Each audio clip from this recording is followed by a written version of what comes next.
આજે દેશભરની નજર દિલ્હીના મુખ્યમંત્રી અરવિંદ કેજરીવાલની ધરપકડના સમાચાર પર રહી છે। ત્યારે રાજકોટ હોય, અમદાવાદ હોય, સુરત હોય કે પછી ભાવનગર, દરેક જગ્યાએ અરવિંદ કેજરીવાલના સમર્થનમાં આમ આદમી પાર્ટીએ જાણે રસ્તા ચક્કાજામ કર્યા હોય તે પ્રકારનું પ્રદર્શન કર્યું હતું। મહત્વની વાત છે કે આજે ઈડી દ્વારા દિલ્હીના રાઉજ એવન્યુ કોર્ટ ખાતે તેમને રજૂ કરવામાં આવ્યા। અરવિંદ કેજરીવાલની 10 દિવસની રિમાન્ડ માંગવામાં આવી છે। તેમના જૂના સાથીઓ કે જેમને આમ આદમી પાર્ટીમાંથી હાંકી કાઢવામાં આવ્યા હોય તે પ્રકારે અપમાનિત થયા હતા તેવા યોગેન્દ્ર યાદવ અને પ્રશાંત ભૂષણ પણ આમ આદમી પાર્ટીના અરવિંદ કેજરીવાલના સમર્થનમાં જોવા મળે છે। પરંતુ સાથે જ આંદોલનના એવા નેતા કે જેઓ તેમના આગેવાન પણ રહી ચૂક્યા છે અને અરવિંદ કેજરીવાલ જ્યાંથી નેતા તરીકે ઉભરીને આવ્યા તેવા અન્ના હજારે આંદોલનના આગેવાન અન્ના હજારે અરવિંદ કેજરીવાલના વિરોધમાં સૂર બોલતા જોવા મળ્યા।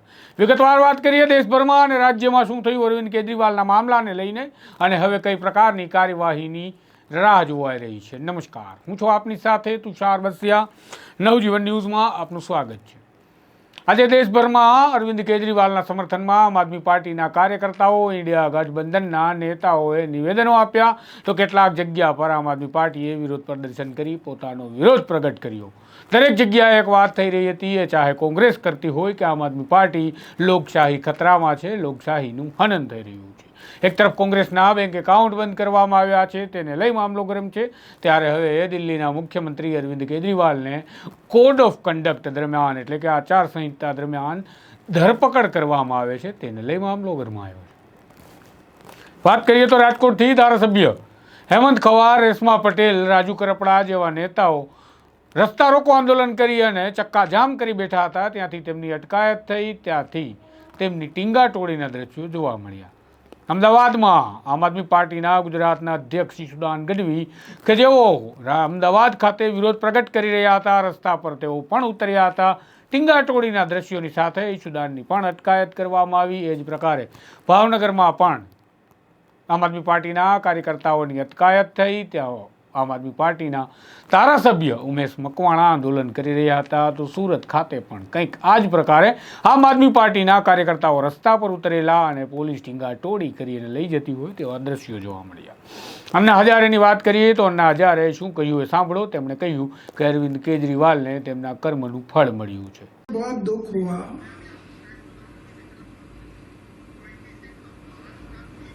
कि अरविंद केजरीवाल जैसे आदमी जो मेरे साथ काम करता था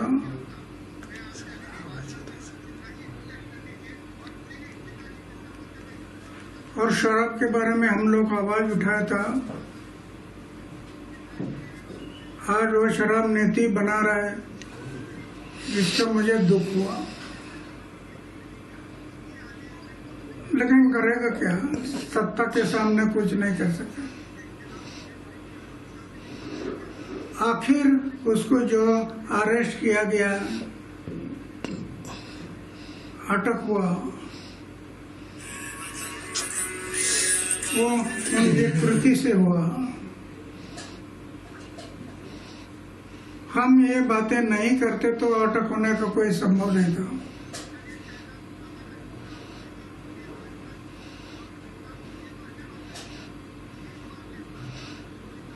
तो जो अटक हुआ है, अभी कानून के तौर पर जो होगा वो होगा, वो सरकार देखेगी, वो सोचेगी।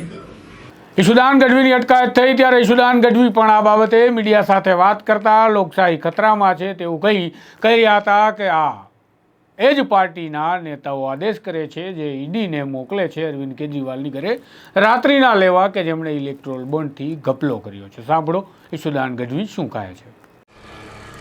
ઇલેક્ટ્રોલ બોન્ડમાં ઈડી સીબીઆઈની રેડો બાદ ભાજપને ફંડ મળે છે, એટલે કે ઈડીના અધિકારીઓની જે ભૂમિકાઓ શંકામાં છે એ જ ઈડીના અધિકારીઓ એક બહુ જ લોકપ્રિય અને બબ્બે તંતન વખત ચૂંટાઈને આવનાર મુખ્યમંત્રીને એક ખોટા ફરજી કેસમાં ધરપકડ કરે છે, જેમની પાસે કોઈ પુરાવો નથી। મનીષ સિસોદિયાજીને 1 વર્ષ 13 મહિના ત્યાં જેલમાં છે, કોઈ પુરાવો હજી સુધી રજૂ કર્યો નથી। અને જે આરોપી છે એની જુબાની ઉપર અને એ જ આરોપી પાછો એ આરોપી જ્યારે એની ઉપર ઈડી સીબીઆઈની રેડ થાય છે, ધરપકડો થાય છે, પછી થોડા સમયમાં એ જ આરોપી ભાજપને ફંડ આપે છે। અને એ પછી સાક્ષી બની જાય છે. અને એ આરોપીના કહેવાથી અરવિંદ કેજરીવાલજીની ધરપકડ કરી. એટલું જ નહીં, તાનાશાહી તો ત્યારે હદ થઈ છે તાનાશાહીની કે અરવિંદ કેજરીવાલજીના પરિવારને પણ અત્યારે કોઈને મળવા દેવામાં નથી આવતા. યાર, અરવિંદ કેજરીવાલજી સામે તમને વિરોધ હશે, અરવિંદ કેજરીવાલજીની સામે તમને દુશ્મની હશે, એમના બુજુર્ગ માતા પિતાને, એમની પત્ની, એમની દીકરા દીકરી પર છે, તમને શું રોષ છે? એટલે આ ભાજપની તાનાશાહી ચરમસીમાએ છે. એમને મળવા દેવામાં નથી આવતા પરિવારને. આ ખૂબ જ નિંદનીય છે, ખૂબ જ દુઃખદ છે.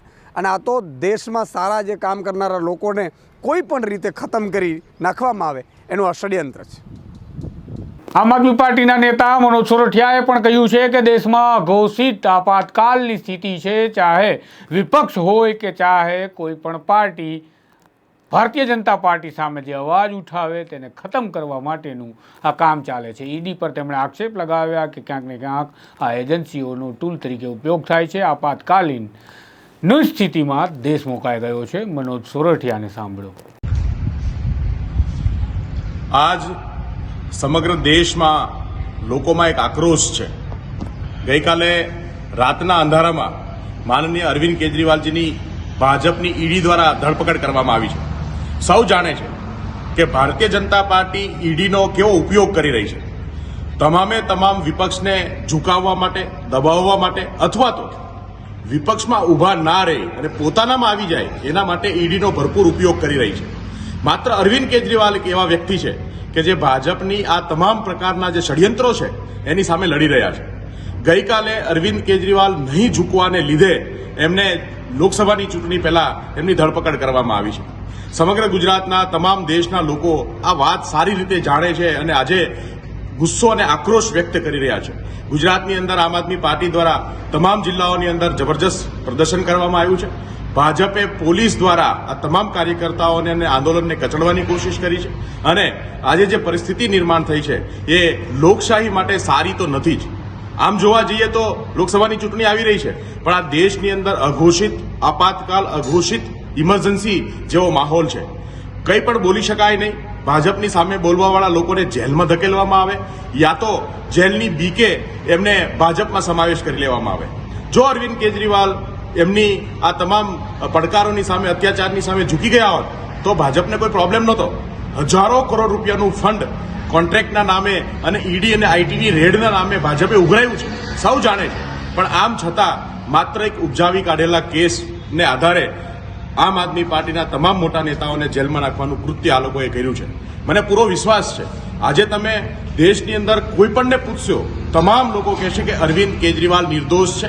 અને આજે કોઈ પણને પૂછો તો એક વાત સાફ નજર આવે કે ભારતીય જનતા પાર્ટીને, મોદીને સૌથી વધારે જો કોઈનો ડર હોય તો એ અરવિંદ કેજરીવાલનો ડર છે. અને એટલા માટે અરવિંદ કેજરીવાલને જેલમાં નાખવાનું કામ કર્યું છે.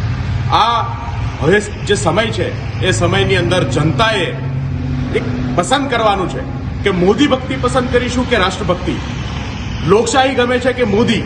આ નક્કી કરવાનો સમય લોકો પાસે આજે આવીને ઊભો છે. અને મને પૂરો ભરોસો છે કે આગામી દિવસમાં દેશના લોકો સમજદાર છે અને લોકશાહીને બચાવવા માટે આગળ આવશે અને લોકશાહીને બચાવવા માટે ભારતીય જનતા પાર્ટીને હરાવશે.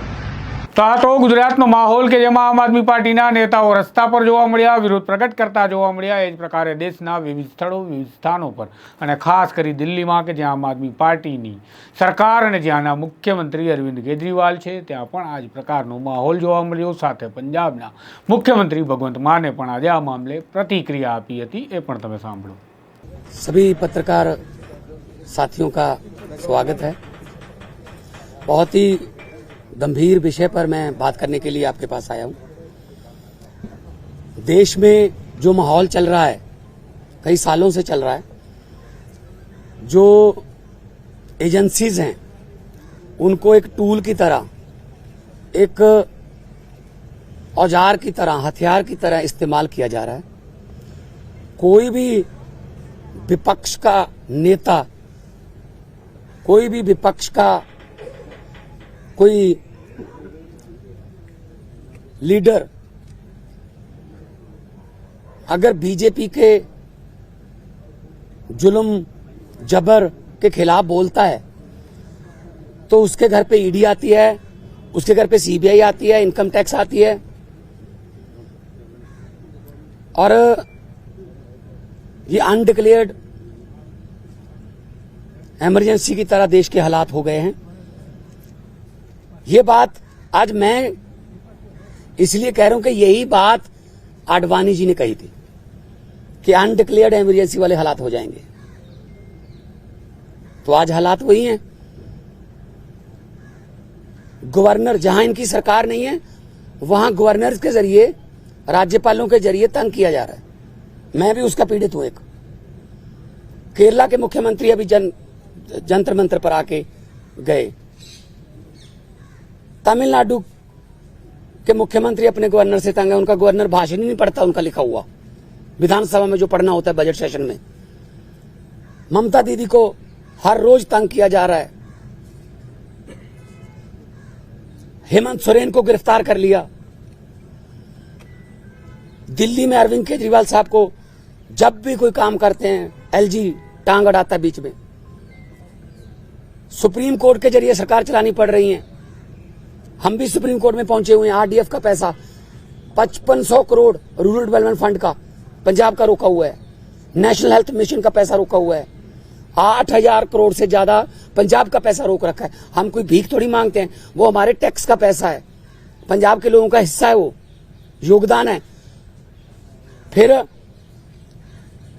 गवर्नर्स के जरिए सुप्रीम कोर्ट में मुझे जाना पड़ा गवर्नर के खिलाफ कि जी बजट सेशन नहीं होने दे रहे। सुप्रीम कोर्ट में स्टालिन जी सुप्रीम कोर्ट में, केरला के मुख्यमंत्री सुप्रीम कोर्ट में, अरविंद केजरीवाल जी हर बात पे सुप्रीम कोर्ट में जाना पड़ रहा था। सुप्रीम कोर्ट के 5-0 के बेंच ने कहा सर्विसेज जो हैं वो अरविंद केजरीवाल जी के पास, सरकार के पास रहनी चाहिए। सुप्रीम कोर्ट का 5-0 का फैसला नहीं माना। उसी दिन ऑर्डिनेंस जारी करके कहते नहीं, अरविंद केजरीवाल को काम नहीं करने देंगे हम। क्या अस्पताल बनाने वाला, आज दिल्ली में अस्पताल बनाने वाला जिसने पूरे देश में हेल्थ क्रांति लेके आई, पैरासीटामोल की छोटी सी टैबलेट से लेके 40-50 लाख जो टेस्ट हैं फ्री हैं। आप लोग भी जाते होंगे, आपके रिश्तेदार, भगवान ना करे कोई ऐसी बीमारी हो। अस्पताल बनाने वाला जेल के अंदर सत्येंद्र जैन। दिल्ली में स्कूल बनाने वाला जिसने लाखों बच्चे, गरीबों के बच्चे नीट, एमबीबीएस, आईआईटी में जाने योग्य कर दिए, मनीष सिसोदिया जेल के अंदर है। राज्यसभा में मोदी जी के खिलाफ उठ के बोलने वाला संजय सिंह अंदर है। अभी अरविंद केजरीवाल साहब को ले गए। मतलब मुझे समझ नहीं आती कि देश में लोकतंत्र है। તો આ હતા દિવસભરના અત્યાર સુધીના સમાચાર। અરવિંદ કેજરીવાલના ઈડી દ્વારા 10 દિવસના રિમાન્ડ માંગવામાં આવ્યા છે। તેમને રાઉજ એવન્યુ કોર્ટ ખાતે રજૂ કરવામાં આવ્યા અને ત્યાં તેમના રિમાન્ડની માગણી ચાલે છે। તો સામા પક્ષે કે જે અરવિંદ કેજરીવાલ પક્ષે તરફેણ કરી અને વકીલાત કરી રહ્યા છે અભિષેક મનુ સિંઘવી, તેમણે રજૂઆત કરી છે કે અરવિંદ કેજરીવાલનો કોઈ રોલ દેખાતો નથી, છતાં તેમના રિમાન્ડની જરૂર શું પડે, એવી કઈ જરૂર છે કે રિમાન્ડ જોઈએ। અભિષેક મનુ સિંઘવી અને ઈડી વચ્ચે હજુ દલીલો ચાલે છે। જે અપડેટ મળશે આપના સુધી મળતા રહેશે। અત્યાર સુધી સમાચારમાં બસ આટલું। નવજીવન ન્યૂઝ સાથે જોડાયેલા રહેજો। નમસ્કાર। વૈષ્ણવજન તો તેને કહીએ જે પીડ પરાઈ